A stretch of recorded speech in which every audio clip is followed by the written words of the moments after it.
Terima kasih Yang Mulia. Sehubungan dengan permintaan Mahkamah Konstitusi kepada Menteri Keuangan untuk dapat memberikan keterangan dalam persidangan perselisihan hasil pemilihan umum atau PHPU Presiden dan Wakil Presiden tahun 2024, perkenankanlah kami menyampaikan keterangan terkait dengan alokasi dan penyaluran anggaran perlindungan sosial sesuai dengan tugas dan fungsi Menteri Keuangan. Kami sungguh bersyukur dan mengaturkan terima kasih untuk kesempatan memberikan keterangan di forum Mahkamah Konstitusi yang mulia ini. Anggaran pendapatan dan belanja negara atau APBN adalah instrumen penting dan strategis serta penentu untuk mencapai cita-cita bernegara, dan oleh karenanya harus dikelola dan dijalankan dengan penuh tanggung jawab dengan tata kelola yang baik, transparan, dan akuntabel. Forum di Mahkamah Konstitusi yang mulia ini kami percayai menjadi salah satu cara merawat nalar publik dengan menjelaskan dan mendiskusikan bagaimana APBN menjadi sarana gotong royong anak bangsa, di mana yang mampu berkontribusi lebih besar dan yang tidak mampu perlu dibantu. Melalui belanja publik termasuk subsidi, bansos, dan jaminan sosial, negara hadir menjalankan mandat merawat kehidupan bersama yang diharapkan menuju kesejahteraan yang berkeadilan. Melampaui aneka perbedaan yang menjadi hitah bangsa, APBN kita harapkan menjadi sarana bagi segenap elemen bangsa untuk berpartisipasi dan berkontribusi. Kiranya melalui proses politik yang selama ini dijaga secara terbuka, transparan, dan akuntabel, APBN harus terus kita jaga sebagai fondasi dan sekaligus modal politik bangsa Indonesia mencapai tujuan bernegara. Telah banyak contoh negara-negara yang mengalami krisis ekonomi, sosial, dan bahkan politik akibat pengelolaan APBN yang buruk. Alhamdulillah, Indonesia mampu menjaga instrumen APBN tetap secara kredibel dan sehat. Ini prestasi yang harus terus dijaga. Berdiskursus di forum yang mulia ini patut disyukuri. Forum yang mendorong diskusi sehat dan refleksi tentang awal mula Indonesia dibentuk, mengundang khususnya para generasi muda agar terpanggil dan turut menghayati kehidupan publik yang baik melalui perbaikan tiada henti dan tidak kenal lelah. Seperti pepatah kuno mengatakan, vis unita fortior, dengan kekuatan yang bersatu kita akan semakin kuat. Yang Mulia Ketua dan Majelis Hakim Mahkamah Konstitusi, Pancasila dan Undang-Undang Dasar 1945 telah mengamanatkan negara untuk melindungi segenap bangsa Indonesia dan seluruh tumpah darah Indonesia, dan untuk memajukan kesejahteraan umum, mencerdaskan kehidupan bangsa, serta ikut melaksanakan ketertiban dunia yang berdasarkan kemerdekaan, perdamaian abadi, dan keadilan sosial.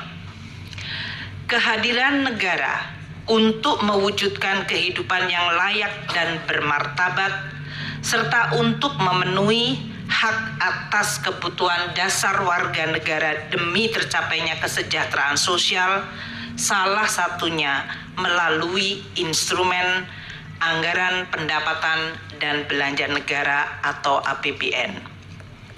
APBN adalah instrumen untuk mencapai dan mewujudkan cita-cita hidup bernegara, yaitu masyarakat adil dan makmur. Presiden adalah pemegang kekuasaan pemerintahan yang mengelola keuangan negara sebagai bagian dari kekuasaan pemerintahan berdasarkan Pasal 4 Ayat 1 Undang-Undang Dasar 1945 dan Pasal 6 Ayat 1 Undang-Undang Keuangan Negara. Dalam menjalankan kewenangan tersebut, Presiden mengajukan rancangan anggaran pendapatan dan belanja negara atau RAPBN kepada Dewan Perwakilan Rakyat atau DPR untuk dibahas bersama dan untuk mendapat persetujuan DPR menjadi Undang-Undang APBN.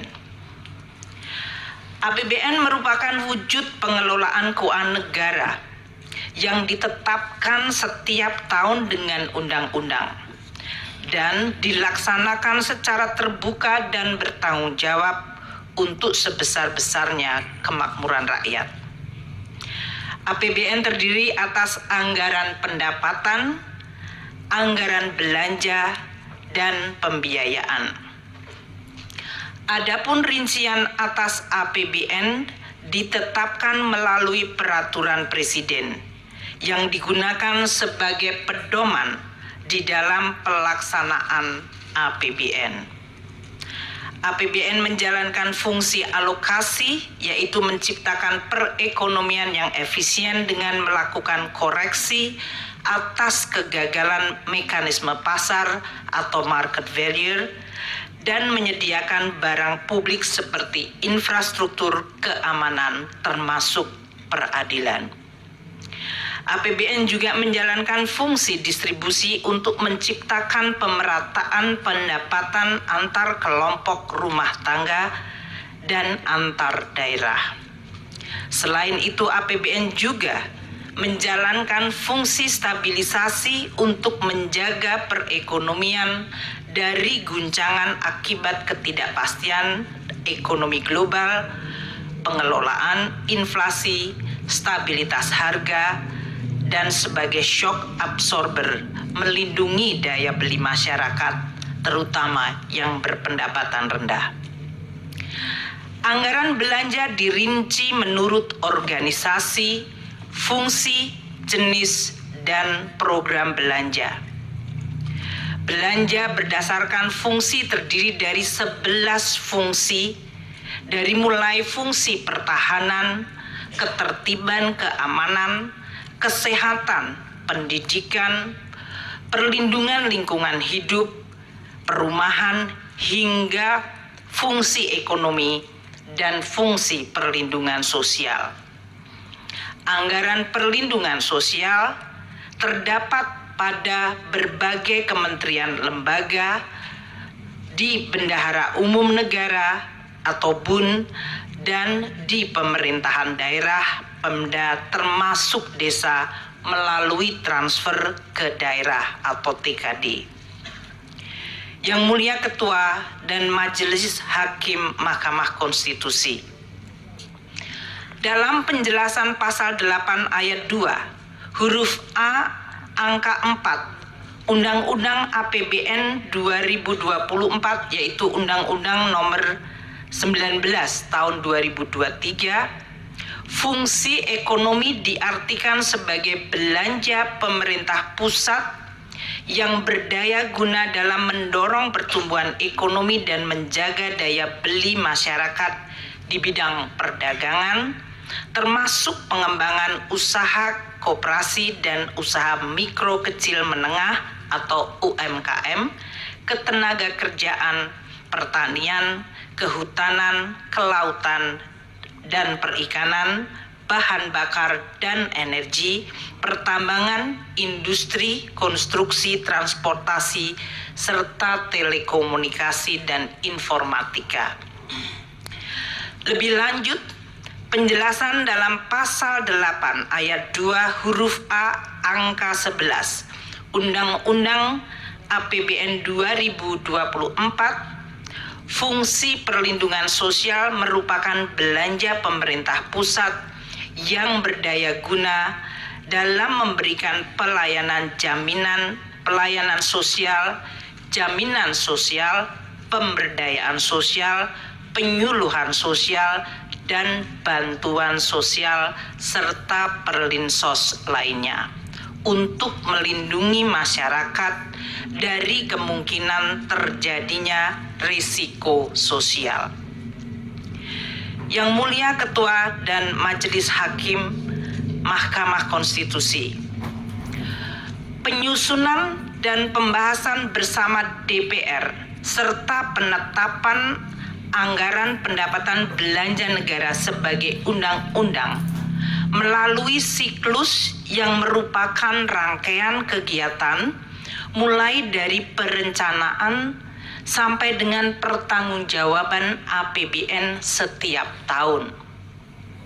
Kami akan memberikan ilustrasi penyusunan APBN tahun 2024 ini. Siklus penyusunan dimulai sejak tahun sebelumnya, yaitu tahun 2023. Dengan tahapan sebagai berikut. Tahap perencanaan dan penganggaran RAPBN 2024 dijadwalkan pada periode Januari hingga Juli 2023. Mencakup penyiapan konsep kerangka ekonomi makro, pokok-pokok kebijakan fiskal atau KEM PPKF, dan rencana kerja pemerintah RKP, dan perencanaan kegiatan serta pagu anggaran oleh kementerian dan lembaga. DPR yang terdiri dari seluruh fraksi partai politik membahas KEM PPKF dan RKP 2024 pada bulan Mei 2023. Presiden menyampaikan nota keuangan dan RUU APBN 2024 kepada DPR pada sidang paripurna tanggal 16 Agustus 2023. Tahap pembahasan RAPBN untuk 2024 terjadi pada periode Agustus hingga Oktober 2023, di mana RUU APBN 2024 telah dapat diselesaikan dibahas antara pemerintah dan DPR dan mendapat persetujuan pada rapat paripurna DPR pada tanggal 21 September 2023. Tahap penetapan Undang-Undang APBN yang dijadwalkan paling lambat akhir Oktober terjadi di mana Undang-Undang APBN 2024 yaitu Undang-Undang 19 tahun 2023 ditetapkan pada tanggal 16 Oktober 2023. Selanjutnya, Peraturan Presiden Rincian APBN yang dijadwalkan November-Desember telah selesai ditetapkan pada tanggal 28 November. Tahap pelaksanaan APBN pada tahun berjalan yang diawali dengan disahkan dokumen pelaksanaan anggaran dan dilanjutkan dengan pencatatan serta pelaporan per semester. Tahap pemeriksaan dan pertanggungjawaban Undang-Undang APBN 2024 dijadwalkan pada tahun 2025 atau T+1, di mana BPK akan melakukan pemeriksaan terhadap LKPP yang disusun pemerintah untuk selanjutnya dibahas dan disetujui DPR menjadi Undang-Undang Pertanggungjawaban Pelaksanaan APBN. Kami menjelaskan ini untuk kemudian disandingkan proses lini masa penyusunan APBN tahun anggaran 2024 yang telah selesai pada tanggal 21 September 2023 dan diundangkan tanggal 16 Oktober 2023. Apabila lini masa penyusunan APBN 2024 disandingkan dengan proses tahapan pemilihan Presiden dan Wakil Presiden tahun 2024 yang dilakukan oleh KPU, waktu penetapan Undang-Undang APBN 2024 telah selesai bahkan sebelum waktu penetapan pasangan calon presiden dan wakil presiden pada tanggal 13 November 2023. Yang Mulia Ketua dan Majelis Hakim Mahkamah Konstitusi, APBN adalah instrumen penting untuk menjaga masyarakat, negara, dan perekonomian agar mampu menghadapi berbagai dinamika perekonomian global, nasional, dan juga menjawab tantangan zaman untuk mendukung berbagai agenda pembangunan secara optimal. APBN harus didesain secara antisipatif, responsif, dan mampu adaptif di dalam menghadapi berbagai kondisi dan guncangan. Pemerintah dan DPR sepakat untuk menggunakan APBN sebagai instrumen kebijakan kontra siklus atau counter cyclical yang sangat penting. Misalnya pada saat terjadi guncangan hebat dan dahsyat akibat pandemi COVID-19, APBN telah berperan luar biasa secara efektif melakukan penanganan COVID-19 serta dampaknya melalui Program Pemulihan Ekonomi Nasional atau PCPEN. APBN juga bekerja sangat keras untuk menjaga momentum pemulihan ekonomi khususnya dalam penanganan dampak lanjutan atau scarring effect yang timbul akibat dari pandemi 19. Penyusunan APBN 2024 juga tetap menghadapi berbagai tantangan ketidakpastian perekonomian global seperti inflasi dan suku bunga tinggi di negara-negara maju, juga persaingan geopolitik, khususnya eskalasi perang Rusia dan Ukraina, dan proteksionisme yang meningkat, yang menyebabkan terganggunya rantai pasok pangan dan energi. Selain itu, terdapat tantangan domestik berupa peningkatan investasi yang harus terus dilakukan. Dampak dari El Nino dan cuaca buruk di berbagai daerah telah mengancam ketahanan pangan dan kesejahteraan masyarakat. Bismillahirrahmanirrahim. Assalamualaikum warahmatullahi wabarakatuh. Selamat pagi, salam sejahtera bagi kita semua. Shalom, Om Swastiastu, Namo Buddhaya, salam kebajikan, Rahayu. Yang mulia Ketua Bapak Soehartoyo, yang mulia Bapak Saldi Isra, yang mulia Bapak Arif Hidayat, yang mulia Ibu Eni Nurbaningsih, yang mulia Bapak Daniel Yusmik Peko, dan yang mulia Bapak Guntur Hamzah, yang mulia Bapak Ridwan Mansur, dan Bapak Ibu sekalian, Bapak Menko PMK dan Menko Perekonomian, Ibu Menteri Keuangan. Tadi sudah dijelaskan banyak tentang kebijakan anggaran. Kami langsung menjelaskan tentang program-program yang kami lakukan di Kementerian Sosial. Yang mulia para hakim, kami ingin menyampaikan bahwa tahun anggaran Mahkamah tahun anggaran 2023 anggaran Kementerian Sosial sebesar 87 triliun 275 miliar 374 juta 140.000 rupiah.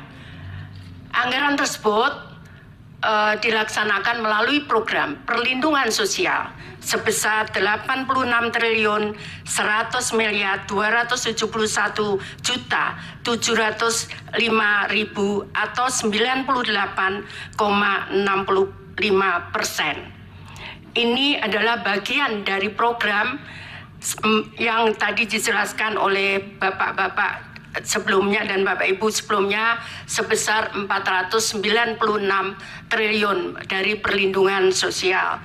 Kemudian program dukungan manajemen sebesar 1 triliun 175 miliar 102 juta 435.000 rupiah atau 1,35%. Dengan penjelasan bahwa anggaran berbelanja belanja pegawai 438 miliar 438,17 miliar atau 0,50%. Belanja barang 3 triliun 353 triliun 3,84%. Belanja modal 167 miliar 167,22 miliar atau 0,19%. Belanja bantuan sosial 83 triliun 316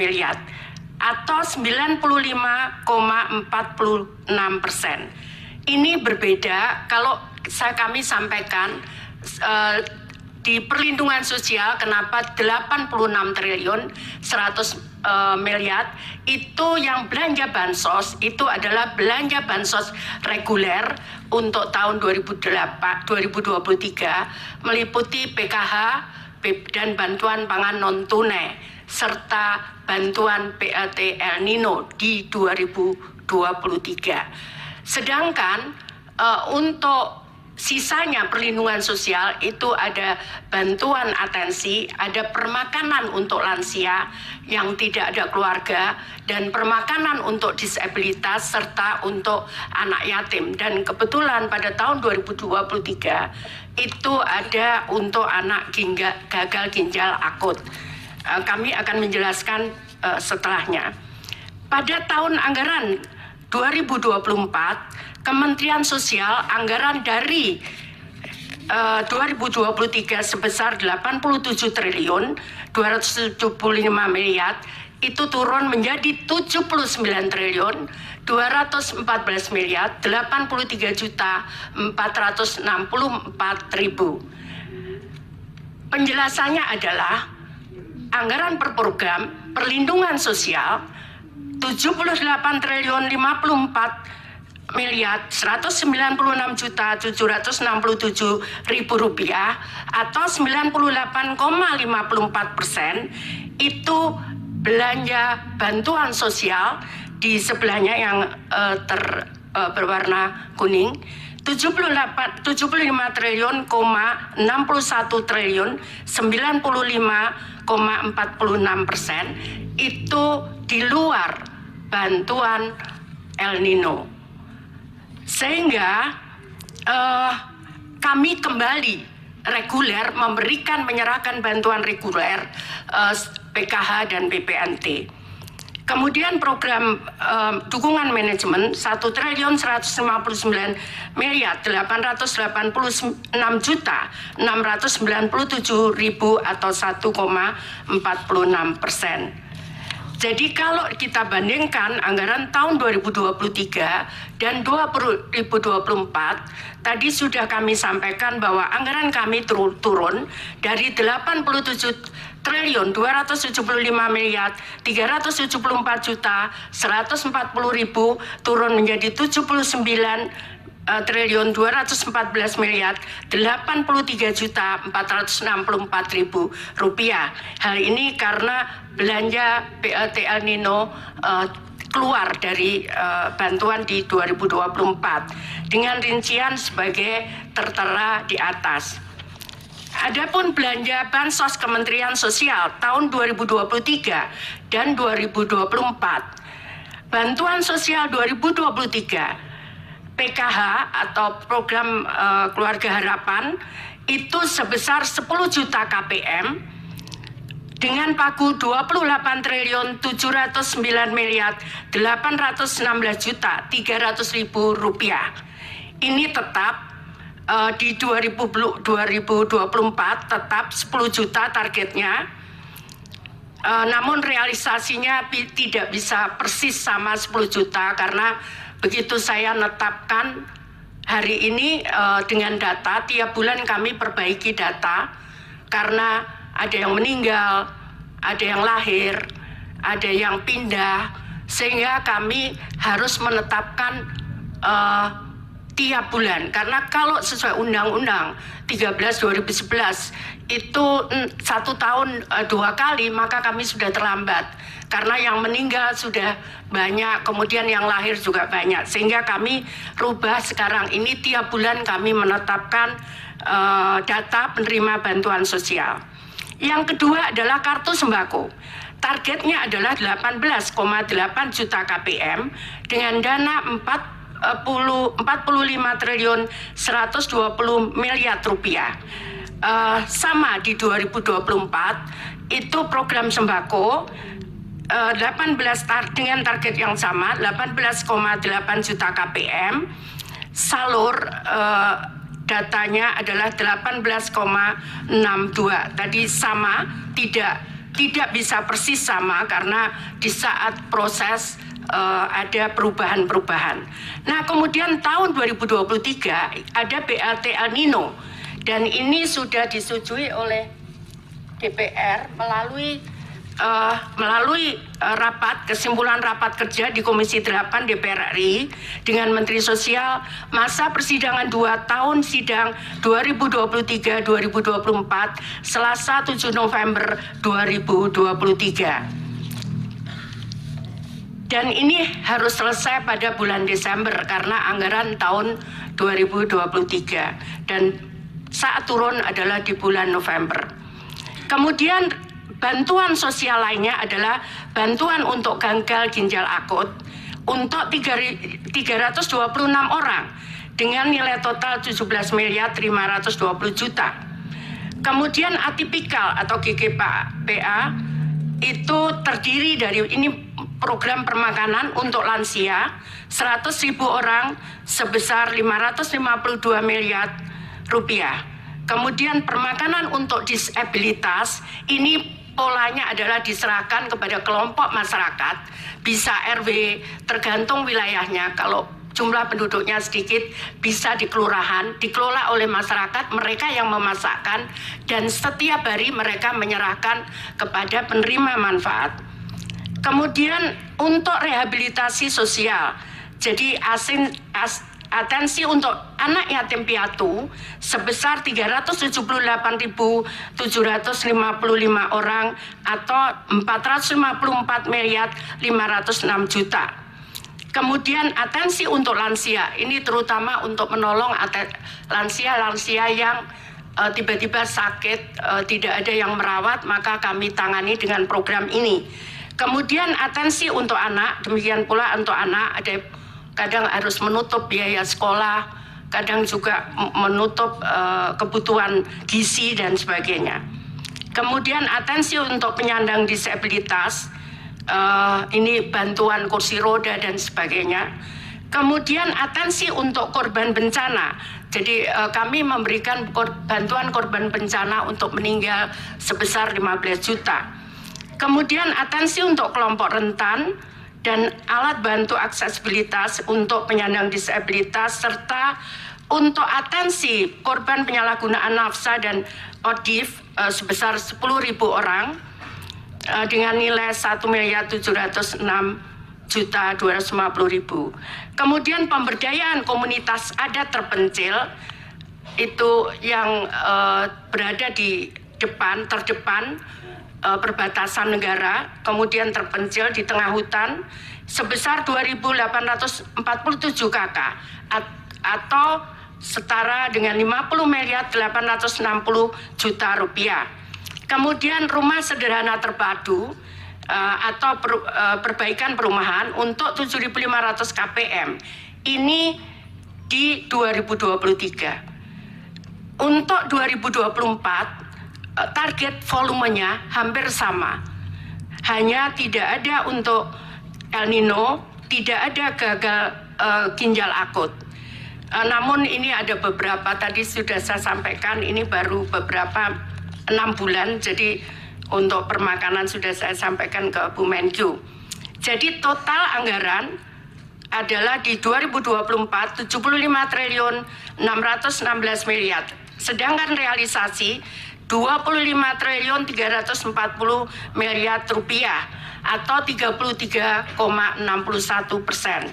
Jadi Bapak yang mulia, perlu kami sampaikan bahwa kami memberikan itu memang tidak boleh terlambat, karena kalau orang miskin itu dia bisa survive kadang 1 bulan, mereka tidak bisa memakan sampai 1 bulan, makanya kadang kartunya ada yang digadekan untuk menyambung sisa hidup mereka, sehingga kami sangat disiplin, tidak boleh terlambat untuk menyalurkan. Kemudian kalau kami bisa jelaskan bansos sembako dan PKH. Ini adalah jadi untuk PKH murni, jadi yang murni terima hanya 1 bantuan PKH, karena boleh di aturannya mereka boleh menerima 2. Ini terutama yang kondisinya berat, itu ada kemudian atau mereka anak yatim, itu mereka bisa menerima 2 bantuan. Nah, untuk PKH murni itu ada 2.553.000 penerima manfaat atau KPM. Kemudian ada irisan yang tadi kami jelaskan, ada 2, dia menerima PKH dan mereka menerima sembako itu 7.426.249 KPM. Kemudian yang sembako murni mereka menerima 11 juta, jadi hanya menerima sembako saja. 11.373.751 KPM dengan targetnya 18 juta. Jadi karena kena irisan sehingga hanya 11 ditambah 7 juta ini. Totalnya adalah 21.353.000 keluarga penerima manfaat. Kemudian proses penyaluran bansos, karena kami dasarkan pada Perpres nomor 63 tahun 2017 tentang penyaluran bantuan sosial secara non-tunai pasal 3, bahwa kami menyampaikan ke Kementerian Keuangan untuk proses permintaan pembayaran melalui rekening Kemenkyu kemudian menyalurkan kepada rekening penyalur. Ini ada Bank Himbara dan ada PT Pos. Kenapa kita pilih PT Pos? Karena proses di bank itu membutuhkan waktu 3 bulan untuk mulai mereka buka rekening, kemudian sehingga mereka punya rekening dibutuhkan waktu 3 bulan. Sehingga untuk yang tadi kami sampaikan, kalau dia meninggal kemudian harus diganti istrinya atau anaknya, itu mereka tidak bisa kemudian off, kita berhenti. Kalau meninggal bukan tiba-tiba serta-merta dia menjadi kaya. Karena itu kemudian itu yang baru-baru pengganti itu kita salurkan lewat PT Pos. Ini kesepakatan dengan Wakil Menteri BUMN karena bank tidak bisa menerbitkan di bawah 2 juta, di bawah 3 bulan. Kemudian langsung masuk ke rekening KPM. Jadi bukan kita serahkan, masuk ke rekening KPM. KPM bisa ngambil di bank, di ATM. KPM bisa ngambil di saat penyaluran, tapi tetap masuk di rekening KPM. Jadi ini bukan kita berikan uang cash langsung. Tidak bisa seperti itu karena kami dasarnya adalah Perpres nomor 63 tahun 2017. Jadi langsung ke rekening, kemudian dia bisa mengambil, bisa lewat ATM, bisa lewat ini kami sangat bermanfaat karena di beberapa daerah terpencil kadang mereka tidak ada ATM di sana, tidak ada bank di sana. Sehingga PT Pos yang menyalurkan, mereka datang ke tempat tersebut, tapi masuk ke rekening itu, ke rekening KPM.